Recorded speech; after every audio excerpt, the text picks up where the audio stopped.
Mga kapatid sa pananampalatayang Islam, purihin at dakilain natin ang kaisahan ni Allah subhanahu wa ta'ala sapagkat naabutan natin itong araw na ito ay napakahalaga sa bawat mananampalataya kay Allah subhanahu wa ta'ala na kanyang ipagdiriwang ang kanyang pagtatapos sa kanyang pag-aayon sa buwan ng Ramadan, at ito ay malaking tanda na si Allah subhanahu wa ta'ala ay tinutugon niya ang mga dua natin, ang mga panalangin natin, na bago pa man dumating sa atin ang buwan ng Ramadan, ay ang bawat isa sa atin ay nagnanais, nagdudua, nananalangin kay Allah subhanahu wa ta'ala na maabutan natin itong buwan ng Ramadan na ito, at hindi lang basta naabutan ng bawat isa sa atin, sapagkat ipinagkaloob sa atin ng Allah subhanahu wa ta'ala na mapagtagumpayan natin ang ating pag-aayon sa buwan ng Ramadan. Dalangin natin kay Allah subhanahu wa ta'ala na lahat ng mga pagsusumikap natin, pagsamba natin sa Kanya, ang fasting natin, lahat ng mga ibada natin dito sa buwan ng Ramadan, ito ay tatanggapin sa atin ni Allah subhanahu wa ta'ala at ipagkaloob sa atin ang Kanyang gantimpala mula dito sa mundo hanggang sa kabilang buhay. Mga kapatid sa pananampalatayang Islam, lagi natin tatandaan na ang pagdaraos natin ng Salatul Eid ay kabilang ito sa gawain ng isang mananampalataya kay Allah subhanahu wa ta'ala upang selyuhan niya ang kanyang pag-aayuno sa loob ng isang buwan. Innal Eid huwa fursatun li ta'zizil wahdati wal ukhuwati bainal muslimin. At lagi din natin tatandaan na ang pagsasakatuparan natin ng Salatul Eid sa oras na ito ay hindi lang basta tayo ay nagdarasal, hindi lang tayo basta dumadalo sa ating pagdarasal, kundi ang Salatul Eid ay isa itong malaking opportunity sa bawat individual sa atin upang ating mapagpatibay ang ating relasyon mula sa ating pamilya at sa ating mga kapatid sa pananampalatayang Islam. Isa sa purpose ng ating pagsasagawa ng Salatul Eid, li-ta'ziz. Ibig sabihin, pinapatibay natin ang pundasyon ng ating pagkakapatiran. Pinapatibay natin, nire-renew natin ang pagmamahalan natin sa pamilya natin sapagkat sa araw ng Eid, ang lahat ng mga mananampalataya kay Allah subhanahu wa ta'ala sa buong mundo, sila ay nagtitipon-tipon upang ipagdiriwang nila ang pagwawakas ng kanilang pag-aayon sa buwan ng Ramadan, na ito ay may kaakibat na kanilang pagpapatibay ng kanilang pagmamahalan sa isa't isa. Walijihadat yusilati birrahim, at ito ay nakakadagdag sa ugnayan at pagmamahalan ng mga magkakamag-anak at magkakapamilya.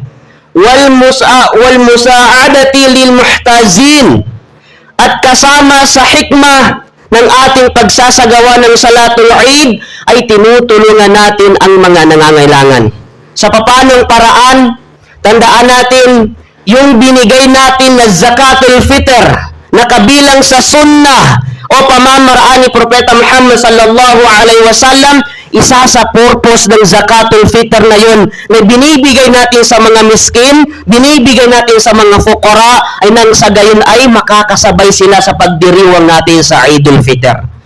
Kaya habang tayo ay nagsasagawa ng Salatul Eid, hindi natin namamalayan ang ibinigay natin na Zakatul Fitr sa mga taong karapat-dapat natatanggap ng Zakatul Fitr ay nakakapagdiwang sila ng Salatul Eid dahil lamang sa pagbibigay natin ng tulong sa kanila, at kasama yan sa konsepto ng ating pagsasagawa ng Salatul Eid. فَلْنَخْرِصْ عَلَىٰ أَنْ يَكُونَ عِيدُنَا هَذَا الْعَامَ مُخْتَلِفًا. Kaya't nararapat sa isang mananampalataya kay Allah subhanahu wa ta'ala na gawin niyang espesyal ang kanyang pagsasagawa ng Eid.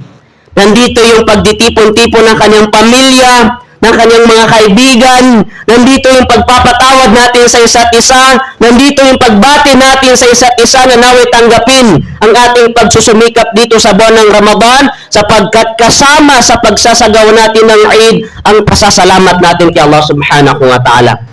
Isa sa pinakamahalagang konsepto ng pagsasagawa natin ng Salatul Eid ay ang pagpapasalamat natin kay Allah subhanahu wa ta'ala, sapagkat yun ay tanda ng isang mananampalataya kay Allah subhanahu wa ta'ala. Ang sabi ni Allah subhanahu wa ta'ala sa banal na Quran, وَلِتُقْلِمُوا الْعِدَّةَ وَلِتُكَبِّرَ اللَّهُ عَلَى مَا هَدَاكُمْ وَلَعَلَّكُمْ تَشْكُرُونَ. Ang sabi ni Allah subhanahu wa ta'ala, at inyong ganapin, kumpletuhin ang inyong pag-aayuno sa buwan ng Ramadan, at pagkatapos ay dakilain niyo si Allah subhanahu wa ta'ala. Sa pamamagitan na ginagawa natin kanina na pagtatakbir, ito ay daan, ito ay paraan kung paano natin dinadakila si Allah subhanahu wa ta'ala sa pagtatapos ng ating pag-aayuno sa buwan ng Ramadan, sapagkat si Allah subhanahu wa ta'ala ay nagbigay ng gabay sa bawat isa sa atin. Nag-aayuno tayo sa loob ng isang buwan, nagsakripisyo tayo para kay Allah subhanahu wa ta'ala. Lahat ng mga bagay na pinagbabawal sa isang tao na nag-aayuno ay iniwasan natin para kay Allah subhanahu wa ta'ala. Kahit ang mga halal na dapat sa atin ay iniwasan din natin para kay Allah subhanahu wa ta'ala, at pagkatapos ay kinokompleto natin ang ating pag-aayuno sa pamamagitan ng pagtatakbir natin, pagdadakila natin kay Allah subhanahu wa ta'ala, sapagkat si Allah subhanahu wa ta'ala ang nagbigay ng gabay sa atin. وَلَعَلَّكُمْ تَشْكُرُونَ. At kapag ginawa ng isang mananampalataya kay Allah subhanahu wa ta'ala, yun ay mas maging madali sa kanya ang pasasalamat niya kay Allah subhanahu wa ta'ala. At isa sa dahilan, mga kapatid, kung bakit tayo nandirito sa oras na ito ay upang purihin, dakilain natin si Allah at pasasalamatan natin si Allah subhanahu wa ta'ala sa pagtatapos ng ating pag-aayuno sa buwan ng Ramadan. At lagi din natin tatandaan, inna shahra Ramadana huwa shahrur rahma wal maghfirah. Na ang buwan ng Ramadan na dumating sa atin, ito ang buwan na kung saan iginagawad ni Allah subhanahu wa ta'ala sa kanyang alipin ang kanyang awa at pagpapatawad sa mga tao na nagsumikap silang masungkit ang awa ni Allah subhanahu wa ta'ala at pagpapatawad ni Allah subhanahu wa ta'ala dito sa buwan ng Ramadan. Hindi lang tayo basta nag-aayuno sa buwan ng Ramadan, kundi nararapat sa isang mananampalataya kay Allah subhanahu wa ta'ala ay sinasamantala niya ang buwan ng Ramadan na ito upang ihingin niya ang kanyang sarili sa kapatawaran kay Allah subhanahu wa ta'ala at ang awa ni Allah subhanahu wa ta'ala. The month of Ramadan, it is the month of mercy and forgiveness of Allah subhanahu wa ta'ala. This is the right time. During the month of Ramadan, tayo ay nagsusumikap upang makamit natin ang awa at pagpapatawad ni Allah subhanahu wa ta'ala sa bawat individual sa atin. Pangalawa, sabi niya, bukod sa kapatawaran ni Allah subhanahu wa ta'ala sa ating pag-aayuno, Shahrul Itqi minan nar. Ang buwan ng Ramadan, ito rin ang buwan na kung saan maraming mga tao na pinapalaya ni Allah subhanahu wa ta'ala sa kanyang impyerno. Higit sa lahat, mga kapatid, lagi din natin iisipin ang buwan ng Ramadan na dumating sa atin. Ito ang buwan na kung saan sineselebrate natin ang banal na Quran. Tayo ay nagdiriwang sa ating banal na Quran na pinadala ni Allah subhanahu wa ta'ala. Kama qala Allah subhanahu wa ta'ala, Shahru Ramadan allazi unzila fihi al-Quran hudan lin-nasi wa bayyinatin minal huda wal furqan. Ang buwan ng Ramadan, sabi ni Allah subhanahu wa ta'ala, ito ang buwan na binaba ni Allah subhanahu wa ta'ala ang banal na Quran, hudan linnas, na ito ay gabay sa sangkatauhan. Ito ay gabay sa mga tao na ang kanilang sinusunod ay banal na Quran, wa bayyinatin minal huda, at ito ay malinaw, ito ay maliwanag na katibayan, wal furqan, at ang pamantayan ng isang Muslim tungo sa mga halal at mga haram, tungo sa mga batil at hak, kung ano yung ipinagbabawal at ipinagutos sa isang mananampalataya, ay dito niya matutunghayan sa banal na Quran. Kaya't hindi lang tayo basta nagsasagawa ng Eid, o di kayo nag-aayuno sa buwan ng Ramadan, kundi ito ay napakahalaga sa bawat mananampalataya bilang paggunita niya, pagdiriwang niya sa pagpadala sa atin ni Allah subhanahu wa ta'ala sa banal na Quran upang tayo ay gabayan dito sa mundo. Sapagkat kung hindi ipinadala sa atin ng Allah subhanahu wa ta'ala ang banal na Quran, mga kapatid, hindi tayo maging isang tunay na Muslim. Hindi natin alam kung paano tayo mamuhay dito sa mundo.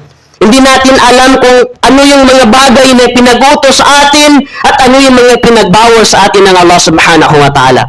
Kaya't marapat natin pasalamatan si Allah subhanahu wa ta'ala sa pamamagitan ng Quran ay alam natin kung ano ang ipinagbabawal at ipinagutos sa atin ni Allah subhanahu wa ta'ala. Pangatlo, inna Ramadana huwa syahru tauba wal istighfar. Lagi din natin tatandaan na ang buwan ng Ramadan, ito ang buwan na kung saan ang isang tao ay nagbabalik loob kay Allah subhanahu wa ta'ala at humihingi siya ng kapatawaran kay Allah subhanahu wa ta'ala. Buwan na kung saan ang isang taong nagkasala, naging malayo ang kanyang puso kay Allah subhanahu wa ta'ala, ay ito ang buwan na kung saan maraming mga tao na sila ay nagbabalik loob kay Allah subhanahu wa ta'ala, sila humihingi ng kapatawaran kay Allah subhanahu wa ta'ala.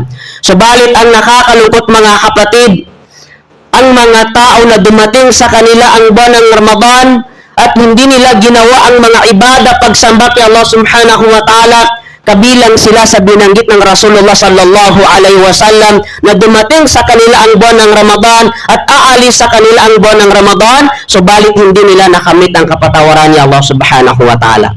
Bakit hindi nila nakamit ang kapatawaran ni Allah subhanahu wa ta'ala? Sapagkat dumating sa kanila ang buwan ng Ramadan, pero sinasadya nila hindi magayon, no? Dumating sa kanilang buwan ng Ramadan, hindi sila nagsasagawa ng mga ibada pagsamba kay Allah subhanahu wa ta'ala. Kaya sabi ng Rasulullah sallallahu alaihi wasallam, kasawian sa tao na yun, nalilisanin siya ng buwan ng Ramadan, subalit hindi niya nakamit ang kapatawaran ni Allah subhanahu wa ta'ala. فَلْنَكُنْ مِنَ الَّذِينَ يَتُوبُونَ إِلَى اللَّهِ سُبْحَانَهُ وَتَعَالَى. Sa isang mananampalataya kay Allah subhanahu wa ta'ala, nararapat na ibilang niya ang kanyang sarili sa mga tao na humingi ng kapatawaran o di kaya'y nagbalik loob sila kay Allah subhanahu wa ta'ala. Sapagkat ang mga tao na sila ay nagbabalik loob kay Allah subhanahu wa ta'ala, sila ang tunay na mga tao na nagtatagumpay dito sa mundo hanggang sa kabilang buhay. Sabi ni Allah subhanahu wa ta'ala, وَتُوبُوا إِلَى اللَّهِ جَمِيعًا أَيُّهَا الْمُؤْمِنُونَ لَعَلَّكُمْ تُفْلِحُونَ. Kayo ay magbalik loob, sabi ni Allah subhanahu wa ta'ala, o kayo mga mananampalataya, sa lahat ng inyong mga kasalanan, nang sa gayon ay mas maging madali sa inyo ang inyong tagumpay dito sa mundo hanggang sa kabilang buhay. Mga kapatid, sa pananampalatayang Islam, nakakalungkot isipin sa isang tao na dumating sa kanya ang buwan ng Ramadan, subalit hindi niya naramdaman ang tamis ng pananampalataya. Bakit? Hindi mo natitiyak o aking kapatid sa pananampalatayang Islam kung mararating mo pa, maabutan mo pa ang susunod na buwan ng Ramadan. Sapagkat hindi lingid sa kaalaman natin na dito sa buwan ng Ramadan, ito ang buwan na kung saan itinatakdir ni Allah subhanahu wa ta'ala ang kapalaran ng bawat isa sa atin. Lahat ng kapalaran natin, yung mangyayari sa loob ng isang taon, ay nire-renew ni Allah subhanahu wa ta'ala. Babaguhin ni Allah subhanahu wa ta'ala ang kapalaran ng kanyang mga nilalang. At ito ay gaganapin sa buwan ng Ramadan, most especially sa gabi ng Laylatul Qadr o sa gabi ng pagpapasya ni Allah subhanahu wa ta'ala. Ang nakakalungkot mga kapatid Islam, hindi natin alam kung sino sa atin ngayon ang nakasama ang kanyang pangalan sa sinulat ni Allah subhanahu wa ta'ala galing sa Lawhul Mahfuz. Yun yung pangalan ng lahat ng mga nilalang dito sa mundo. At ang nakakalungkot ay napabilang ang ating mga pangalan doon sa mga tao na yun na ibababa ang kanilang kapalaran na itong buwan ng Ramadan lamang ang kanilang maaabutan, sapagkat sa susunod na buwan ng Ramadan ay hindi na nila maaabutan. Ang nakakalungkot kapatid sa pananampalatayang Islam, kung dumating sa atin ang buwan ng Ramadan, subalit hindi natin sinulit, hindi natin sinamantala ang kapatawaran kay Allah subhanahu wa ta'ala, yung mga pagsamba natin kay Allah subhanahu wa ta'ala, tiyak na magsisisi yung tao na yun na ilang beses dumating sa kanya ang buwan ng Ramadan, pero wala man lang pagbabago sa kanyang pananampalataya. Makasalanan pa rin siya nung nakalipas na buwan ng Ramadan.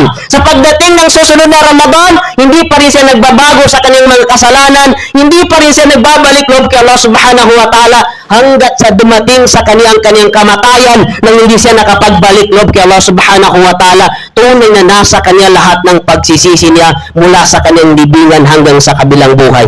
Dalangin natin kay Allah subhanahu wa ta'ala na mapabilang tayo sa mga tao na hindi basta-basta datnan ng kamatayan, maliban na lang na tayo ay makapagbalik loob kay Allah subhanahu wa ta'ala at maging malapit ang ating puso kay Allah subhanahu wa ta'ala.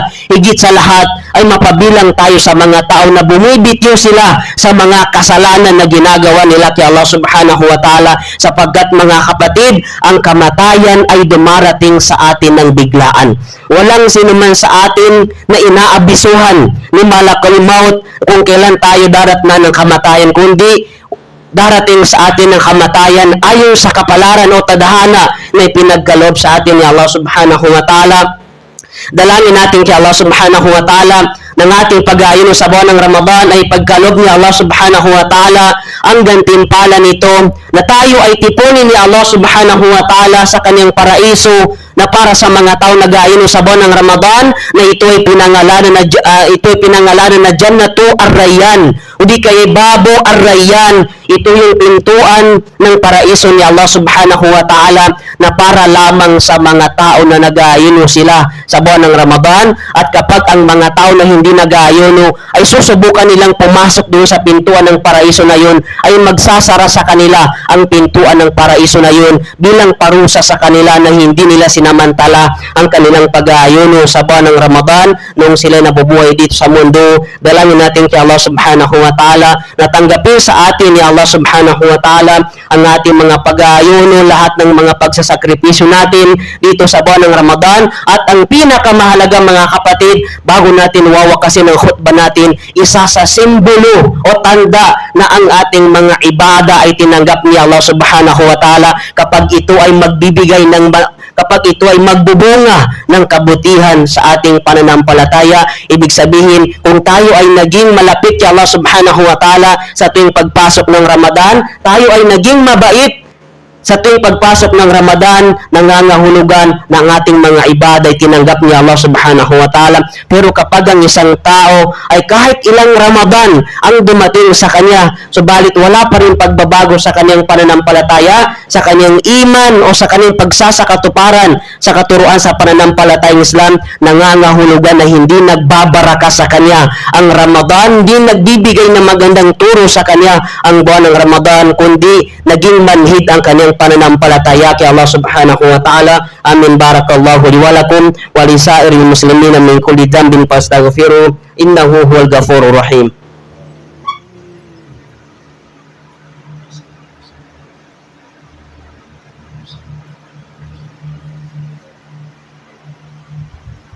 Alhamdulillah wassalatu wassalamu ala rasulillah wa ala alihi wa sahbihi ajma'in. Amma ba'd.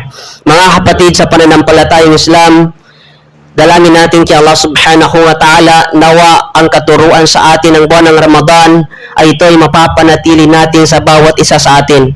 Sapagkat kung ihayin tulad natin mga kapatid ang buwan ng Ramadan, ito ay parang isang paaralan na dumating sa atin, na kung saan nagkakaroon tayo ng pagkakataon na tayo ay tinuturuan ng Ramadan. Sa unang-una, tinuturuan tayo ng Ramadan kung paano maging matakotin kay Allah subhanahu wa ta'ala. Tinuturuan tayo ng Ramadan kung paano tayo magsala, sapagkat may mga tao na dahil sa kanilang pagkabisi sa kanilang trabaho o sa kanilang negosyo ay hindi na nila nagagampanan ang 5 beses na pagsasala.